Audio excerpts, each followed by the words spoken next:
In the wake of the global pandemic, a silent crisis has been unfolding across China, one of mounting personal debt and financial despair. What was once a nation of savers has transformed into a society grappling with unprecedented levels of household debt, leaving millions struggling to stay afloat. Take the story of Lu Wei, name change, a 26-year-old former business owner. "I'm 3.7 million yuan in debt. It's been about half a month since I've had a good night's sleep," she confesses. Lu's tale is not unique. Once the proud owner of 5 guest houses and an e-commerce company, she now finds herself unable to afford even a 50 yuan toy for her son. The numbers are staggering. According to recent data, 800 million people in China are in debt, with 400 million facing overdue payments. The human cost behind these figures is immeasurable. Families are being torn apart, dreams shattered, and futures mortgaged. The causes of this crisis are multifaceted. The pandemic dealt a severe blow to China's economy, particularly affecting small businesses and entrepreneurs. Strict lockdown measures devastated entire industries, while the government's closed-door policies led to a rapid decoupling from Western markets. As foreign companies withdrew, local businesses crumbled, triggering a wave of bankruptcies.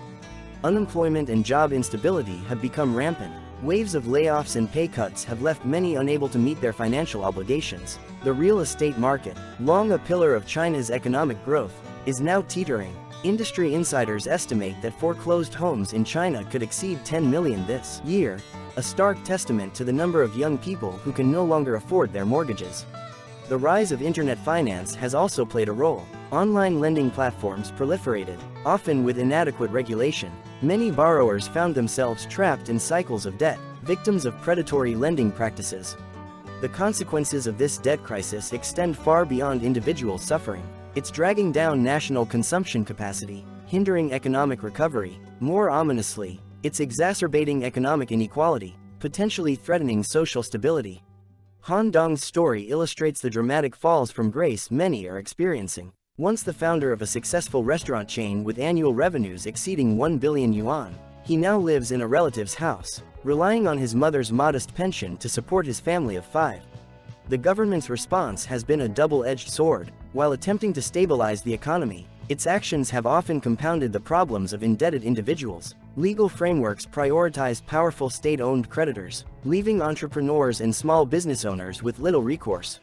The social cost is immense. Debtors find themselves blacklisted, unable to access basic services or travel. Their ability to rebuild their lives is severely hampered, trapping them in a cycle of despair. As one debtor put it, "We want to get back on our feet, to start over, but with all these restrictions, it's impossible to move forward."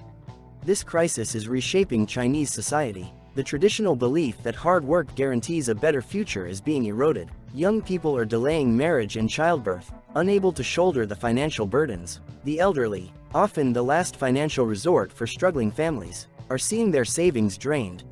The psychological toll is immense. Anxiety, depression, and even suicidal thoughts are becoming commonplace among the indebted. The shame associated with financial failure in Chinese culture only compounds the mental health crisis.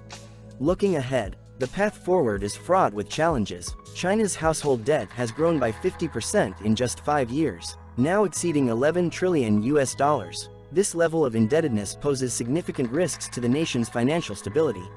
For China to address this crisis, a multifaceted approach is needed. Debt relief programs, improved bankruptcy protections for individuals, and stricter regulation of lending practices are all necessary steps. More fundamentally, a shift in economic strategy may be required, one that prioritizes sustainable growth and robust social safety nets over rapid expansion at all costs.